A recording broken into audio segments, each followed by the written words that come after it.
Yaba mu nyina machi emakwaba edeba bedwam kase eswede eba no pai ne edimo akotre bi ene se achechefo kabomko eda de sede ato amyukodo enim se wo manifesto de ba abonti afi no wonfa enwomasua enimu akotre eye pa sanso ana mampenda da John Dramani mama so de sede akọ ede ama enyime wo fra mantem se omon kai ndc amyuko ewo afi abatomu we ene samudo bi ene resumne anopai ese bedwam kase medin de akwasi ensia afin 7 nchiremu enie Ghana National Association of Teachers etwantewa FNNAT emumpenfo ababonti dia betudwa se na oba Ghana hanmu a edesua ba bia ehuna mane ye pa eye entotofiwe ne potoka se kan primary level no it sound to the ato amyukwado enim se afin manifesto de be adwuma ewa afin pimienu ene adwunu nan abatomu no won fanshim ko betimi afa so aboa se na be ya entotofiwe adesua omam no ebetimi afa ne tuma pa e de efra 2030 education framework document na say abin bia no say 6% of gross domestic product for education, but aside that no one say afibia no ye budget no oh yeah at least 20% say ko basic education ye nyendu so na nie ntie hu ya no say one say ye pese ye so uhiano a the only way is education. Se school way ukwa manone a mmofra na musua de no ene omodi iPad eni ne manya ne sua de ko ekurasi a ye ko ekurasi onu ko hwa de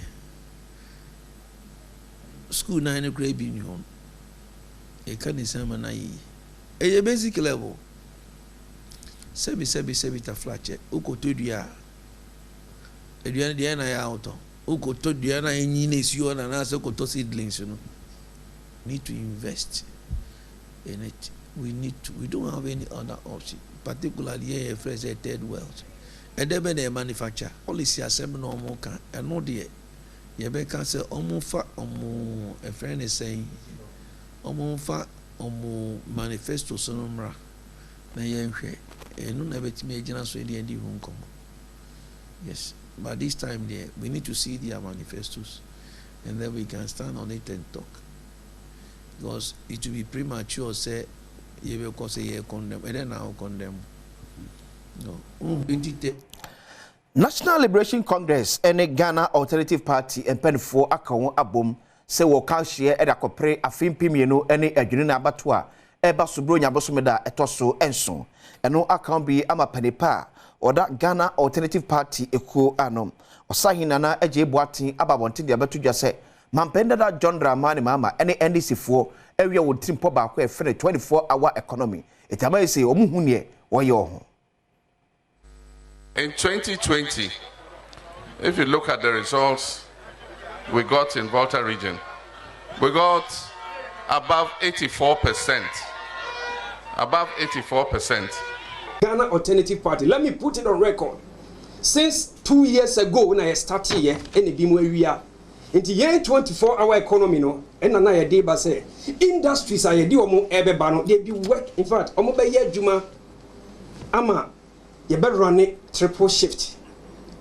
Enti a juma ye ni babe create a juma no, na ye nyai MPP ni NDC no, but sika de ye ni bi, enti se e ye obi adwene se omo V8 wen omo convoy wen abrosambe no mosi enunti ne eto abamomo a then you are lying.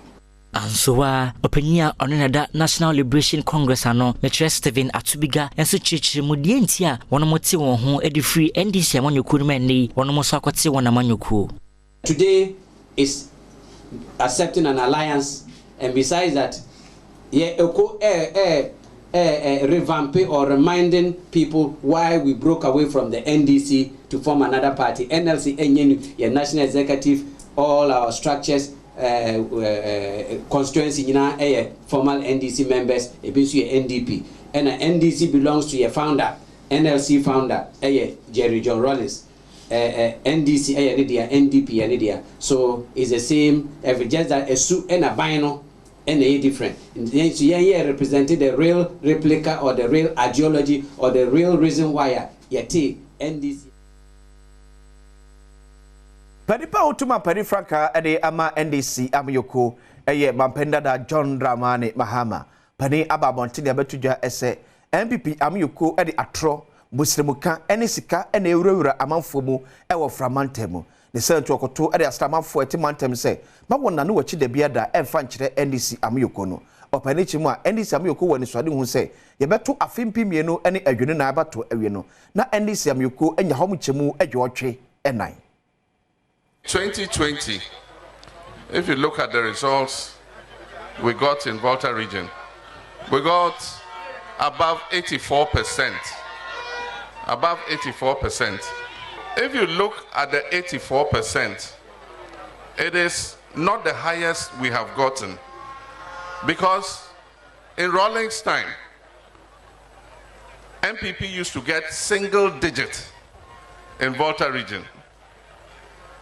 In 2020, they have climbed and climbed and climbed, and in 2020 they got 14%. And so it means that they are making inroads into the Volta region. Ori ediato wonom a woto abanyina animu se saa tro ye a wonom edie no omomodin ase wobeto agu won chi na wahwe enepa a ndisi amanyuko na ye ewo mantamu honom na wagina so woto abama wonom se de beye a obetumi ababedi man so. Now, what do? They use propaganda, and they come and tell you that you vote for NDC all the time, and yet NDC has done nothing for you. And so even though we can see what we have gotten under NDC, the propaganda is so strong that we actually believe that NDC has done nothing. And yet, if you take the Volta region, from electricity to water to education to health to roads, everything that you find here in Volta region was provided in the time of NDC. Besana kakabi entemnie ene beto dwa se amanfo bi ato ahye nwumtuni bi a ye fe no webe so abono ekono meno ka se asema kopiem ewo Akropon District Court ama esikopiem won se da dom agi twi ekopiem court na kope assembly no na nye adeketu akra. Akropon District Court akọ asetena etu abrantia we baforsa pia na hotedin ade wuli bia na woye upcoming artist okosha no kwafrikwa mu wo ho asem no akohye bosumi wo na fu atoso aduonu enso ewo asetena no mu no nipa dodo na kurikuri krakrai ebe hye Akropon District Court anim ho ma ebetie si de asem no ebekọ ne nyina emu no ebra ababa wa wo fena na ya osusu se nam no so ene ka ho bi ama ene upcoming artist wetanom wonse do ne lawyer ekasa na also court no se wo hwe nipa dodo Abodom pimo court nanim ha ya wontu asem no emfanhye da court e de asem na kwakwhye August bosumi ewumi enafu etoso aduonu enso Adom kase ne obrempon a woye wuri bi nuabema ebo nkomo na ochese de abusuan hwehwe a eye atentenene ne watwe mu a ye twen se abawe yi beba na afi no ya static case no, and all of a sudden what I heard was say amatu case no asheda eye 27 no the case no apa akwhye. Now after no me bo ram bisa questions ba ko mienu bi na me nyanchire mu say na ye lawyer no a ese ogina my aban lawyer no na ono no presence e wo ho na ba no so lawyer so e wo ho no mti with that and those two people no e wo ho no dey I think so metimi a proceed case ni to mo ko so eto aso na case ni bisu a e ko ni na ba no na nkwan mu a ye oba nti na since o mu wie case na asa na ba no e ba beduru hanum si na obeduru hanum so hwe nipa dom na atwa hia wa hanum and said the amount for senior fabrina na yesa obederge anima the immediate police station na fi ombo no ho ban said ye be ya ometimi sad na ko back na nyame ya 27 for omo ede no asaba bi said ye hwe ne say ye hwe pepepe ye ene de ama ye nua ade ba ko ne say eno krebe da disi ye nua no onye kronfo e wa kwanyina sanyina so ana etoso bie mu nso no kwan mfa so omo bu nu ku no de mra hye omo nsem omo bu nu ku no so no e wo se Ghana ban ani mra ene omo ede edi amasa chami kodwobim Abranche Eric Amwako enyemfinhia edu enkruye okọ school ewo St Andrew Senior High School ye no ewo sahwi asa nweneso na enu na beto odwa ese na chechefo mienu edwonsa akaka no eba ne sa no abusua ani anye amasem no kasei waditwi akoskuwa no mu a wo bisa headmasters nsei eba ne sei enti na bamu a onye tiafo hwe ne de ensa akeka ne sa Ebusiafo a wonde hye ene Erika Moako ye final year student e was St Andrew Senior High School sechi asanyo so a wodi mfinhia no dunkron ende esre atentene ne de ma wonde hye no wonsem nyina ne se ene benada August bosome ne da etoso dumiensa atichafo mienu bi de wonsa keka wonde hye na amfa kwampa so awe no kasafoni bi a etwegu e wo Abai Fontintan ma chemu dia ne we prepra emodin Semini wo kasaidie enya ade Adom kase betimi de yensesi ye boa kyerese sei enti na eye asem no esiye na emum no Eric Amwako wofa echemu dia eya ade a asem no siye no ne de hye no enamfonum bi ebo modern ede ne de hye no ekopie mu ewo SD ayaresabia ewo asanyo so wono ahwe na sei wo mayi no. He had attended classes this morning, and after the classes he wanted to get something to eat. But then the teacher was like, your hair is bushy. Then the teacher started holding his uniform, the neck. Then he started just beating him with a cane. And one of them hold him just like that. I asked him, did you provoke them? He said no. And the child is a very humble child. He is the one who cooked for the father at home. They operate a chopper at the village. He's not known to be somebody who is abusive. And I mean, it's serious. So the child didn't even provoke them. It's about the haircut. And the child was telling me that he shaved the beard some time ago, though the hair is bushy. But there are many others in the school who have a bushy hair.